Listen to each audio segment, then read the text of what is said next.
Hello, my name is Fabiola10 and welcome to the Path of Upgrade for Taters Incorporated. Today we will be discussing Windows 10 testing and compatibility resolutions, and we're going to try to make it a smooth transition for all of us.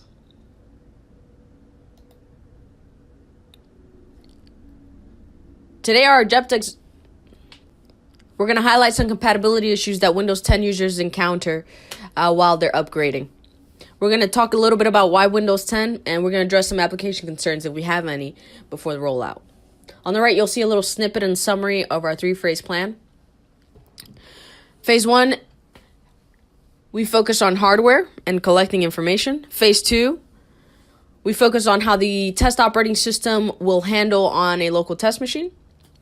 And Phase 3, we will have collected enough solutions that we can present it to the team in a very effective manner that will not interrupt the flow of business.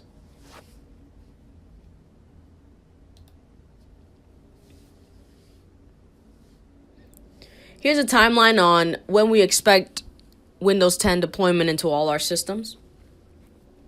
We're going to first establish, plan, mode, and think of the hardware that we have on hand. We're going to go more into detail regarding Phase 1, which is to establish. Phase 2 is refinement. We're going to identify, we're going to test. We're going to see what Windows 10 can and cannot run. What solutions we can implement, how can we implement them. Make sure that Windows 10's hat. Make sure we are aware of some of the common issues Windows 10 might have concerning our hardware that we have on hand. Phase 3 is implement.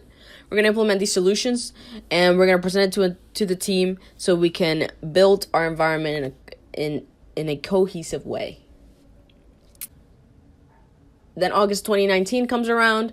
It's time for the rollout. Our compatibility issues should be resolved by then. We should have backups of old and the new drivers on hand and data for our users. The peripheral devices should work as intended. It is where we should have everything running perfectly.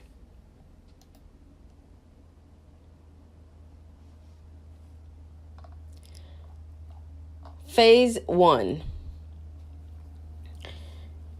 This is the beginning of our phase before we even think about putting the operating system within our machines.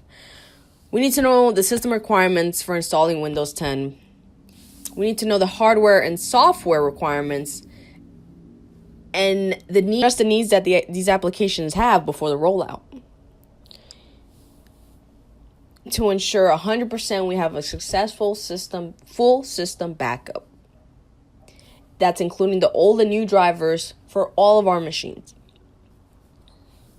We will be doing research of drivers that need to be updated either through the wizard or through the manufacturers. We will start collecting these things and have accurate information about our hardware. This is where we want to look at if our older machines can run this particular operating system with the applications that we need it to run. Can our older machines be upgraded? Will it cost us more in the long run? We have to be conscious of budget. This is all before we even put the operating system on any machine, is what we were thinking about, is what we're writing down. This is how you try to reduce compatibility issues by hitting it head first. So what are the system requirements for installing Windows 10? Well, it says that the processor is 1 gigahertz or faster.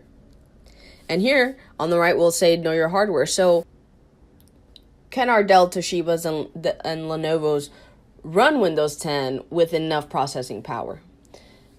The RAM is required 1 gigabyte for a 32-bit system or 2 gigabytes for a 64-bit.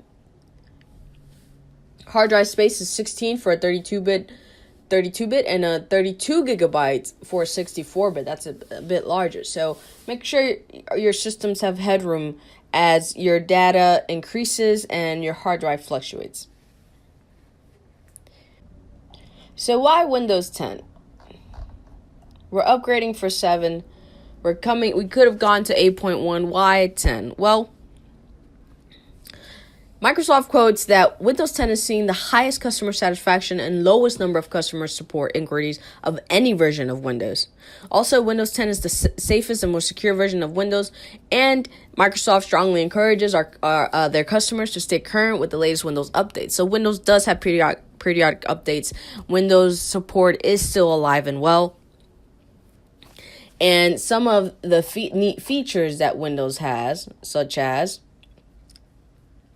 it can allow the administrator to set up policies for automatic encryption of sensitive data, such as financial and personal data, which is something that we hold dear. It can enable a device guard, which is an application. It can enable a device guard, which is a system which allows administrators to enforce a high security environment by blocking the execution of software that is not digitally signed by a trusted vendor or Microsoft. So Windows 10 has some really neat features, and we just want to make sure that our old girls here, our hardware here, can run it.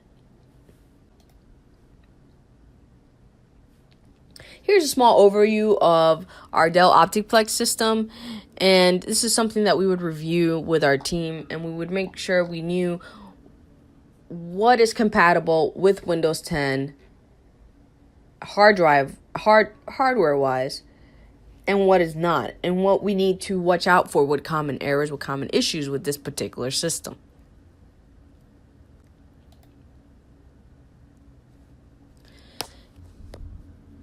Here's a chart depicting the difference between what the Windows 10 operating system needs and what we have on hand with our Dell Optiplex hardware. We discussed that the processor needs 1 gigahertz or faster. Our Dell Optiplex hardware has 2.66 gigahertz speed for the CPU.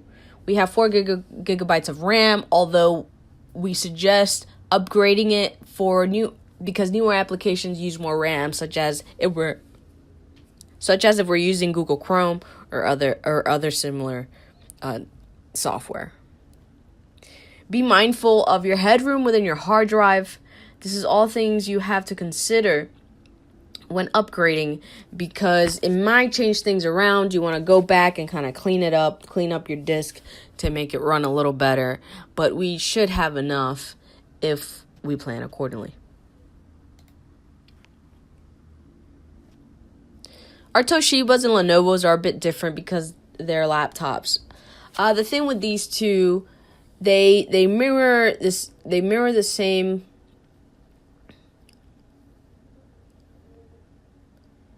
They mirror the same software and utilities, sometimes integrated in their operating system by the manufacturer.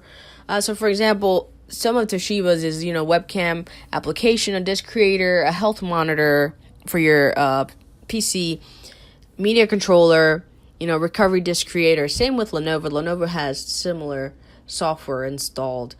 So these are things we want to make sure if we do use these applications, that the new operating system is compatible with running these applications at an efficient level.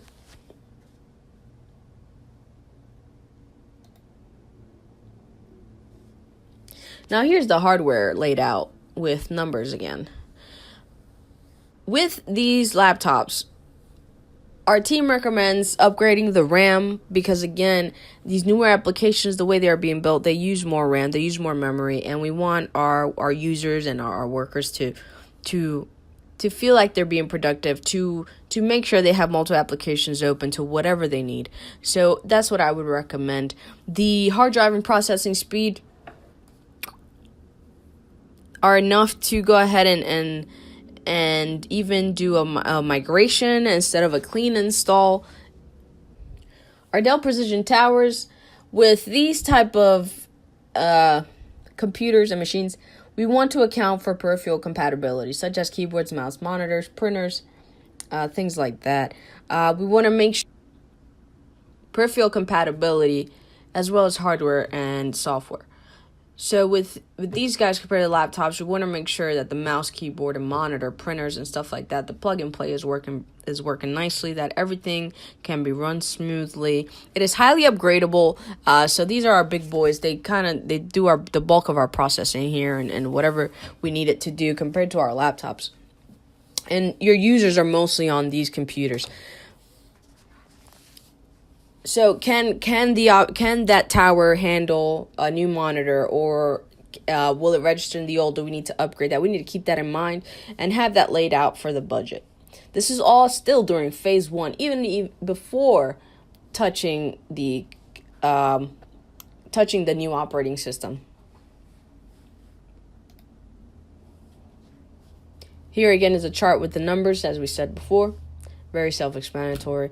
Just keep in mind that your hard drive will dynamically increase in space, and you just want to make sure of that you have backups at all times and the most current information of your hardware and software.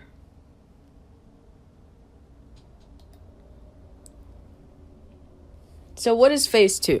In phase 2, we're testing. Okay, so we want to test the operating system on a machine that has the most minimum requirements, the lowest of low. The cool thing about Windows 10 and like earlier operating systems, it will try to determine the machine's hardware for you. It even tests other peripherals and its compatibility with the new operating system. And it determines if software updates are required as well as hardware upgrades and costs. This is what we're looking at in phase 2. Now we're going to go hands-on. We're going to implement. Now we're going to go hands-on. We're going to go in. We're going to see what's wrong, and we're going to try to think how we can fix it. But first, we got to know what's wrong and have it documented. So some common Windows 10 compatibility issues is, while upgrading users have reported deletion of certain programs without warning. Also, we may encounter the problem of our email accounts not syncing. We might lose files. We just have to be extremely careful.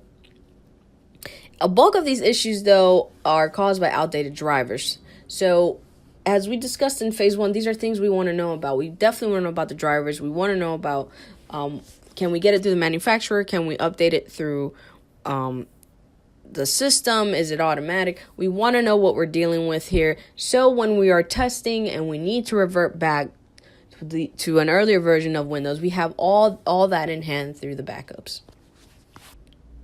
A lot of Windows 10 compatibility issues as well is the hardware is incompatible. Like I was saying before, this is what we need to make sure that we are aware of, because we want our hardware to last. We want our hardware to keep doing what it's doing so we can increase productivity and make it a successful day.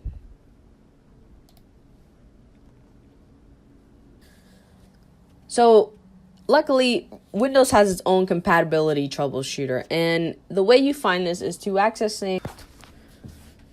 the troubleshooter. It is accessible through the taskbar by typing in run programs made for a previous version of Windows. And when you click that, a wizard will guide you. You can manually actually run applications in compatibility mode. And basically what it does is it runs the application as if it was in an earlier version of Windows with earlier settings. So this is something we want to keep in mind and make sure we run when we're running the new operating system. We're going to be meticulous as we look forward to upgrading our systems. We want to account for staff. We want to make sure we assemble a team of power users, system administrators, people with different privileges, and that can help us through the testing phase and into the implementation stage. We're going to know and present our budgets and upgrades if need be, and we're going to utilize Microsoft Migration Tool. We're going to see if we need to use those certain applications to grab our data and put it in the new operating system.